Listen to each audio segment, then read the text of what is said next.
औज़ुबिल्लाहि मिनश्शैतानिर्रजीम बिस्मिल्लाहिर्रहमानिर्रहीम अल्लाहुम्मा सल्लि अला मुहम्मद व अला आलिहि व बारिक वसल्लम।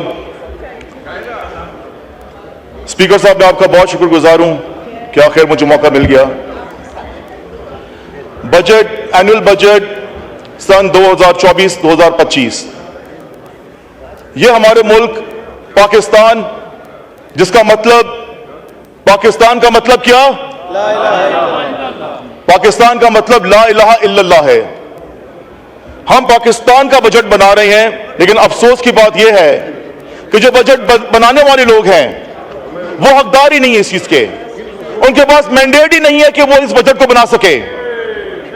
इस बजट को बनाने वाले वो लोग हैं जो आज असेंबली में आए बेचारे रुल रहे हैं, बैठ के दर बदर फिर रहे हैं। उनको इंसाफ को नहीं मिल रहा, उनको इंसाफ मुहैया उनको नहीं हो रहा। मेरा जो पॉइंट है, सबसे पहले मैं अपने पेशावर के गयूर अवाम का शुक्रिया अदा करता हूं जिन्होंने मुझे तीसरी बार इस मुअज़्ज़ज़ अवाम में मुझे मुंतखब करके यहां पे लेकर आए। मैं शुक्र अदा करता हूं अपने रब का, और साथ में शुक्रिया अदा करता हूं इमरान खान का कि उन्होंने मुझे इस काबिल समझा, अपना टिकट दिया और उनके नाम पे मुझे वोट मिला और यहां पे मुझे वापस लेकर आई मेरी अवाम। जनाब स्पीकर साहब, इमरान खान ने कभी भी नहीं कहा कि तुम कहीं जाकर तोड़ फोड़ करो या किसी की बेइज्जती करो या पाकिस्तान को नुकसान दो या आईन और कानून को नुकसान दो। यह बात कहीं भी नहीं हुई और किसी मेंबर को नहीं की गई। मैं इस बात का गवाह हूं। लेकिन मेरे पेशावर के 7 MPs जो मेरे साथ वोट वोट इलेक्शन जीते हैं, उनका मैंडेट चुराया गया। कौमी असेंबली की एक सीट का मैंडेट चुराया गया। मैं इलेक्शन कमीशन में बात करना चाहता हूं। मैं बात करना चाहता हूं कि इस मुल्क में 6 महीने इलेक्शंस डिले हुए, जनरल इलेक्शन 6 महीने डिले हुए। किसी ने पूछा? किसी ने सजा दी इलेक्शन कमीशन को? किसी ने पूछा तक नहीं। अगर इस बजट के अंदर ये प्रपोज्ड है ग्रांट्स कि इलेक्शन कमीशन को उनको इंक्रीमेंट्स दिए जाएं, उनकी तनख्वाह में इजाफा किया जाए, तो मैं इस चीज की तायद नहीं करता, मैं इसकी मुखालिफत करता हूं। मैं अपनी जुडिशरी पे बात करना चाहता हूं।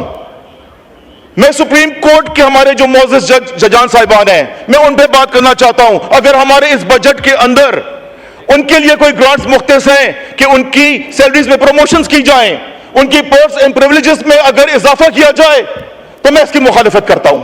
मैं इस बजट की मुखालिफत करता हूं। मैं रिजेक्ट करता हूं ऐसा बजट। ये वो, अगर सुप्रीम कोर्ट की जुडिशरी बैठ के अगर इंसाफ नहीं दे सकती, पाकिस्तान की गयूर अवाम अगर दिक्के खा रही है, रुल रही है और उनको इंसाफ मुहैया नहीं कर सकते ये लोग, तो मेरे ख्याल से इनकी तनख्वाहें बंद कर देनी चाहिए। इन लोगों ने वो सीधे साधे सिंपल केसेस 80 MLAs हमारे जो बैठे हैं, जिनको इस अवाम में बैठा होना चाहिए था, जिनकी वजह से ये हुकूमत मुंतखब होनी चाहिए थी, जिनकी वजह से उनको हक नहीं मिला, और ये ना हक लोग बैठ के आज इन्होंने ये बजट पेश किया है।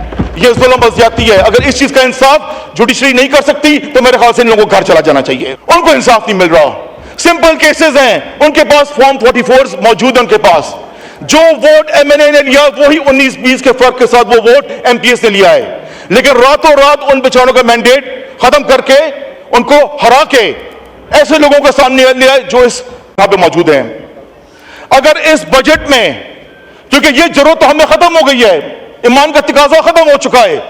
फलस्तीन के लिए ना हमने आवाज उठाई, ना जहाद की आवाज उठाई, वो हिम्मत भी हमें खत्म हो गई है, वो हमें हमारा अकीदा खत्म हो गया है।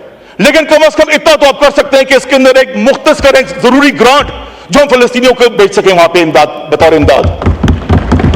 पेप्सी वाले जो है, आपने उनकी वीडियो देखी होगी, सर्कुलेट कर रही बैठ के, वो जो लंबे छुट्टियों वाले उनके जो है ऑर्थोडॉक्स जो भी उनके हैं, वो बैठ के सर में बोतलें लेके अपना वो रिचुअल कर रहे हैं कि हमने $1 बिलियन हमने फाइनेंस किया है हमास के खिलाफ, और हमने बॉम्बिंग की हमने फलस्तीनियों के ऊपर।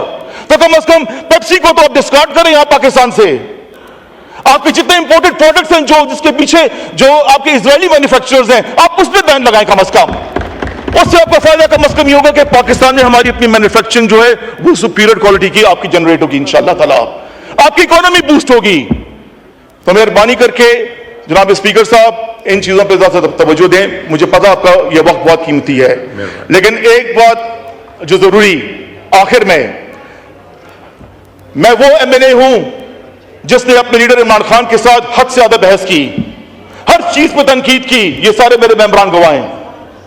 कभी भी मेरे लीडर इमरान खान ने तकबर गरूर नहीं किया, हमेशा एक बाप की तरह अपने बेटे को बिठा के समझाया कि सिचुएशन क्या है, जो जायज है वो जायज है, जो नाजायज है वो नाजायज है। फरिश्ते तो हम भी नहीं, लेकिन आप लोगों ने तो हद ही मुका दी है कसम खुदा की।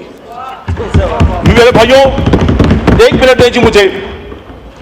3 साल की 3.5 साल की नाथक मेहनत के बाद, जिसमें इमरान खान ने शायद एक दिन छुट्टी की होगी सिर्फ, उसने इस हुकूमत का पहिया, मेशर का पहिया चलाया, उसने घुमाया।